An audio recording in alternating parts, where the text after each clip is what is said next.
सुखदेव जी ने राजा परीक्षित को परमात्मा की लीला का वर्णन करते हुए कहा कि अगर व्यक्ति और कुछ ना करके परमात्मा के नाम का कीर्तन कर लेता है तो उसका उद्धार हो जाता है। सुखदेव जी ने राजा परीक्षित को भागवत कथा के 7वें दिन भगवान के जो विवाह हुआ था उनकी कथा बताते हुए कहा कि भगवान के 16,108 रानी और पटरानियां थी। उनमें 8 पटरानियों के संतान की उत्पत्ति हुई। रुक्मणी के पुत्र का नाम था प्रद्युम्न, और ये प्रद्युम्न कौन है? कामदेव का अवतार। जिस समय भगवान भोलेनाथ ने कामदेव को भस्म कर दिया था तो उस समय रति रोने लगी। भगवान शंकर को दया आ गई। उन्होंने कह दिया कि जब यदुवंश कृष्ण अवतारा होयई हरण महामय भारा, कृष्ण तनय होयई पति कोरा, वचन अन्यथा होय न। कहा कि तुमको द्वापर युग में मिल जाएगा, तब तक बस हैप्पी लोग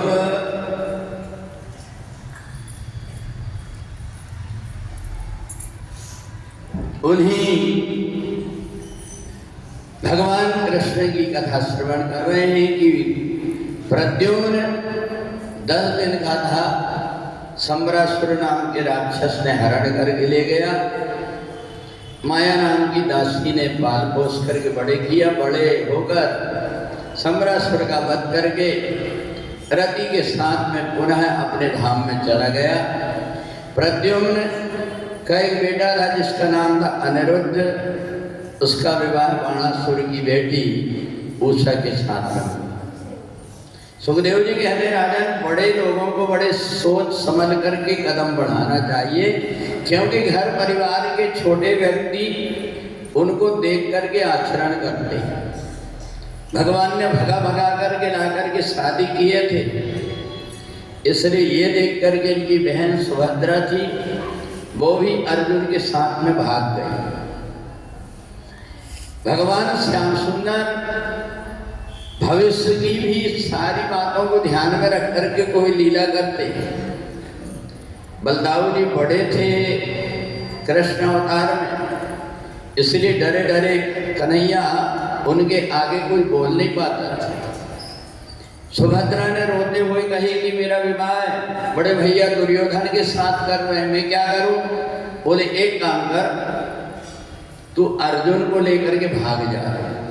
अगर अर्जुन तेरे को लेकर के भागा तो बलदाऊ जिंदा नहीं छोड़ेगी, तू उल्टा कर, तू खुद अर्जुन को लेकर के भाग जा। और सुभद्रा ने वैसे ही बाद में भगवान ने दोनों का समझा बुझा करके विवाह करा। तो इसलिए हमारे जीवन में जो भी हम कर्म करते हैं उसमें बहुत सावधानी रखना पड़ता है। सुखदेव जी ने कहा कि परमात्मा अपने से जो कुछ अच्छा कर्म करा लेते हैं ये परमात्मा की कृपा है, अपन कुछ लेकर के नहीं आए। इस तीर्थ स्थान में हमने जो कुछ भी सत्कर्म किए, अच्छे कर्म किए, वो उसी परमात्मा की कृपा से ही सब कुछ हो पाया। अभिमान नहीं करना चाहिए। नहीं, अभिमान करने वाले व्यक्ति को अभिमान नष्ट करने के लिए कोई न कोई घटना हो जाती है। एक राजा था नृग, जो बहुत दानी था, परंतु एक बार गलती हो गई और उसको श्राप मिल गया कि जा तू गिरगिट की योनि प्राप्त करेगा। तो इसलिए अपने से कब क्या गलती हो जाए कोई ठिकाना नहीं। तो इसलिए अभिमान करने वाला व्यक्ति कहीं ना कहीं गिर जाता है। इसलिए जो कुछ भी करने और कराने वाला है तू ही है, मैं निमित्त मात्र हूँ, ऐसा मान करके कर्म करने वाला व्यक्ति परमात्मा के चरणों से लगा रहता है। और अभिमानी व्यक्ति को अपने आप का अहम होता है।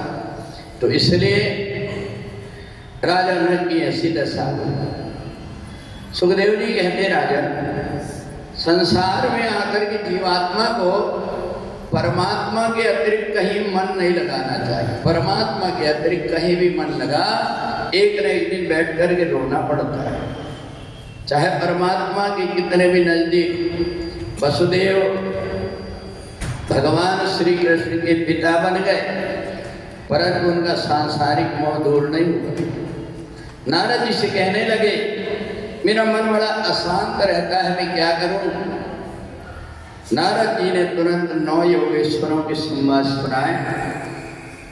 ये जो संसार है, यहाँ आकर के संसार में उलझना मत। क्यों? ये जो मेला लगा हुआ, ये मेला थोड़े दिन का। जिंदगी में हजारों का मेला जुड़ा, हंसा जब भी उड़ा तो अकेला उड़ा।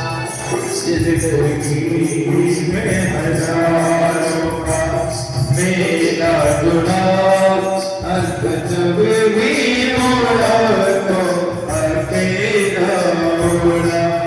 जिंदगी में हजारों का मेला जुड़ा, हंसा जब भी उड़ा तो अकेला उड़ा। जिंदगी में हजारों का मेला जुड़ा, हंसा जब भी उड़ा तो अकेला उड़ा।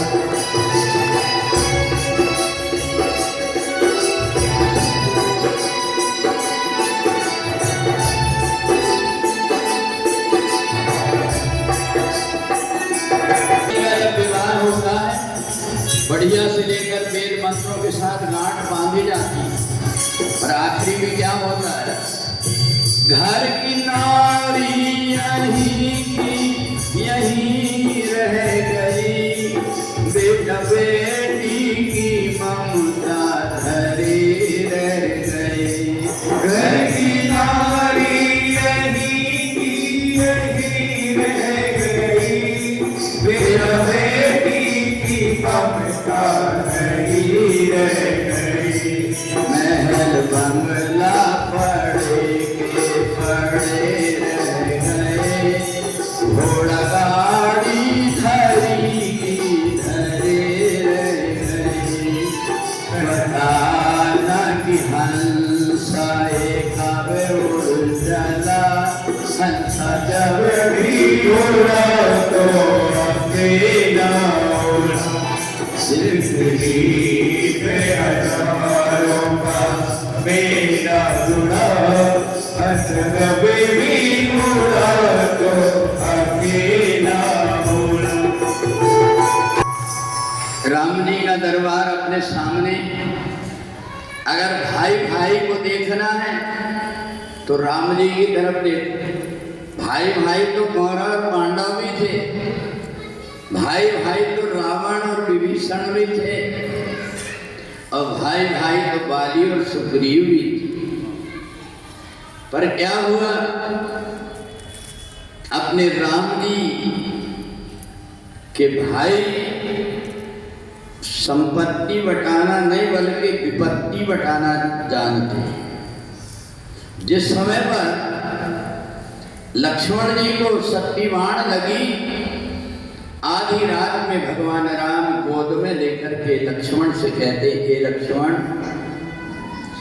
हर समय तो तू मेरे पीछे पीछे चला है, आज मौत को तूने मेरे पहले कैसे गले लगा दिया? भगवान राम अपने भैया लक्ष्मण को गोद में लेकर के कहते हैं, ए लक्ष्मण, सुत बीत नारी भवन परिवारा, मिल जाए जग बारही बारा, मिल जाए जग बारही बारा। सुत बीत नारी भवन परिवारा,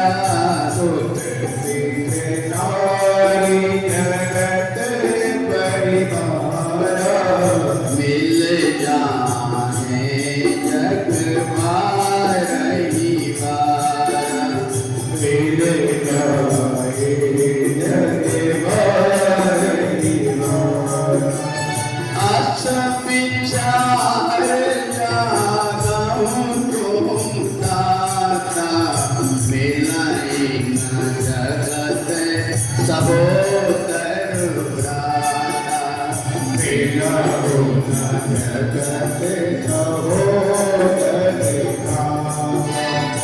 इधर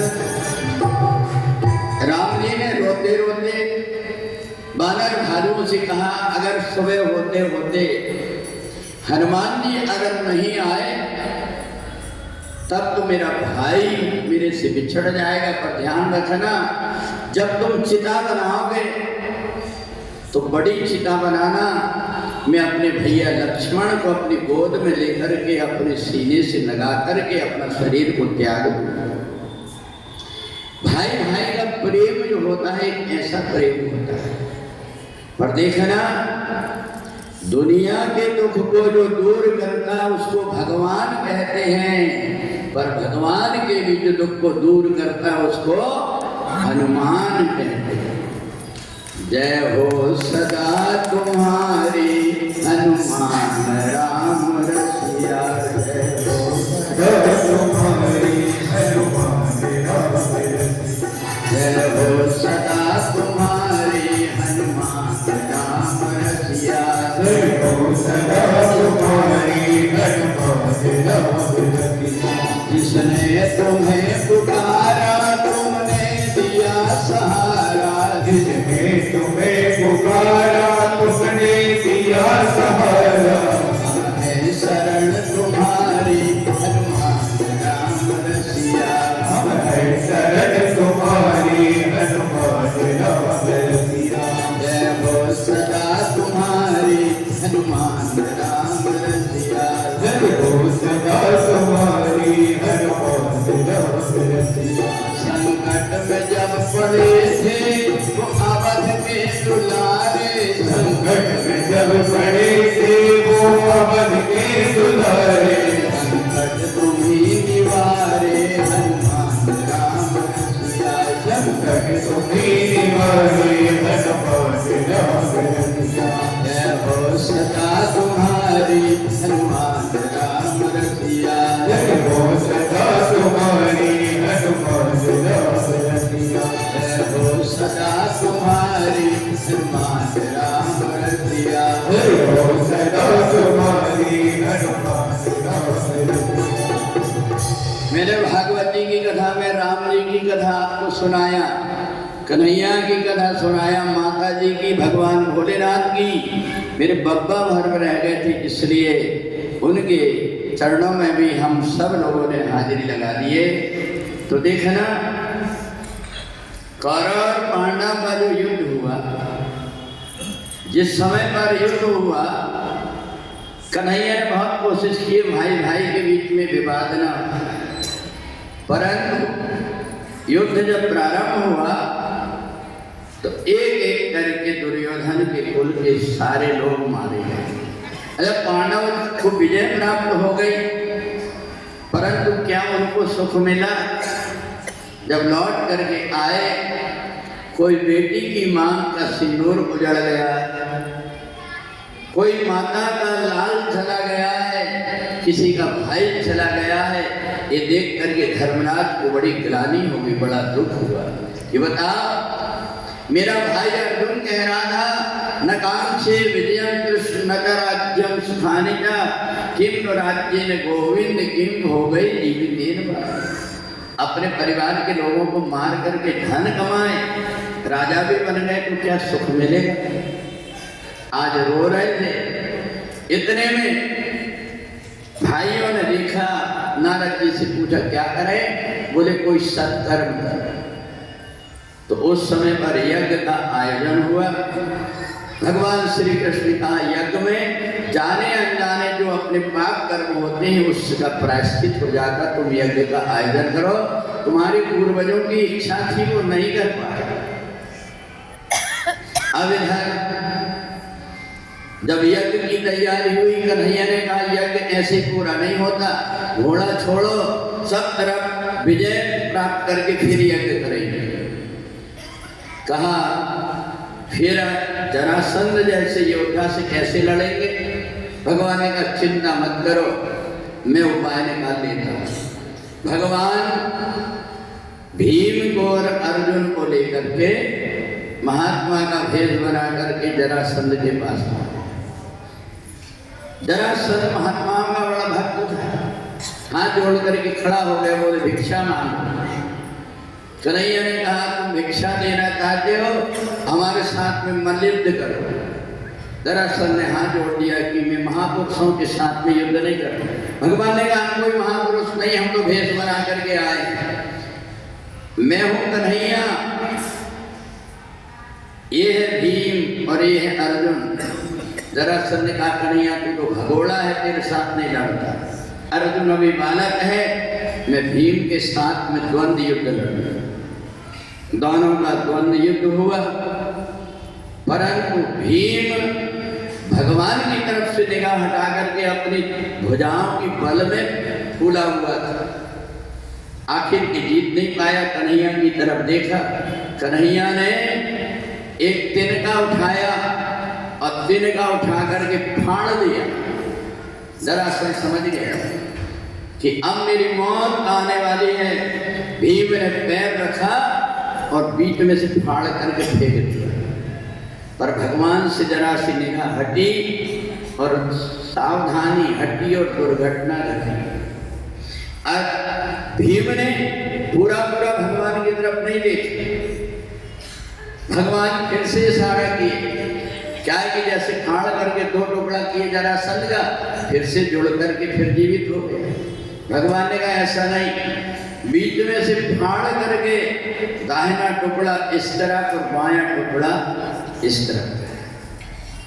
भगवान को पता था कि ये मरा था तो दो टुकड़े में ही पैदा हुआ था। एक महात्मा जी ने फल दिया था, और जब फल दिया था जरासंध की माता पिता को, तो उन्होंने क्या किया, दो पत्नी थी तो बीच में से काट करके और फल ले लिए थे, तो आधे आधे बालक हुए थे। जरा नाम की राक्षसी ने जोड़ दिया, इसलिए उसका नाम जरासंध पड़ गया।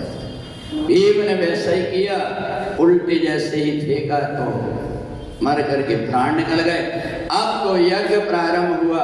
यज्ञ जब प्रारंभ हुआ तो कहा जितने राजा महाराजा संत महापुरुष आए हैं इनका पहले पूजन करना है। तो पूजन करने की बात आई, बोले पूजन पहले किसका करेंगे? बोले बस हमारे तो एक ही पूजनीय और वो है कन्हैया। कन्हैया की तरफ जैसे पूजा करने तिलक करने चले, अब तो शिषपाल चिल्लाने लगा, हमारे जैसे बलवानों के होते हुए ये भगोड़ा ग्वाल बालक की पूजा करोगे? सारे लोग देख करके बड़े आश्चर्य में पड़ गए, कन्हैया को इतनी गाली दे रहा और कन्हैया मुस्कुराए जा रहा। पर कन्हैया के माला चल रहे थे। सब लोगों ने कहा इसमें कोई न कोई रहस्य। राजा परीक्षित ने पूछा, गुरुदेव कन्हैया को गुस्सा क्यों नहीं आ रही? बोले ये उनकी बुआ का लड़का है, शिशुपाल पैदा हुआ था, इसके 4 हाथ और 3 नेत्र थे। ज्योतिषियों ने कहा कि जिनकी गोद में इसके 2 हाथ और 1 आंख अलग हो जाएगी, समझ लेना उसी के द्वारा इसकी मौत होगा। तो हर किसी को देख करके देखती थी कि इसकी मौत किसके हाथ में। कन्हैया जब गए तो गोद में दी तो आंख और दोनों हाथ गिर गए। बुआ ने पकड़ ली, कन्हैया मेरे को वचन दे कि ये तेरा भाई है, तो इसको मारेगा नहीं। कहा बुआ आप कह रही मैं आपको वचन तो देता हूँ, पर ये नहीं कहता कि नहीं मारूंगा, इसके 100 अपराध क्षमा कर दूंगा। आज भगवान वही गिन रहे थे और जैसे 99 हुए भगवान ने कहा सुनो शिशुपाल, इसके आगे अगर बोले तो फिर मेरा दोष है। कार्य भगोड़े ग्वाल बाल मैं तेरे को जानता हूँ, ब्रज की गलियों में बिना कपड़े के नंगे डोला करता था, तू आज मेरे से बड़ी बड़ी बात कर रहा। भगवान ने जैसे सुदर्शन चक्र फेंका, शिशुपाल का सिर कट करके अलग हो गया, दंत वक्र दौड़ करके आया कि मेरे मित्र को मार दिया। भगवान ने उसका भी वध कर दिया। सुखदेव ने कहा ये भगवान के ही दोनों पार्षद थे। 3 जन्म का श्राप हुआ था। भगवान ने तीनों जन्म में उद्धार कर दिया। पहले जन्म में हिरण्याक्ष हिरण्यकश्यप, दूसरे जन्म में रावण कुंभकर्ण, तीसरे जन्म में दंतवक्र शिशुपाल। भगवान ने उनका दोनों का उद्धार कर दिए। अब तो वो भगवान के धाम में चले गए। तेरी पार करेंगे नैया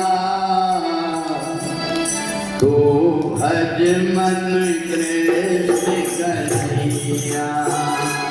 तेरी पार करेंगे नैया भज मन कृष्ण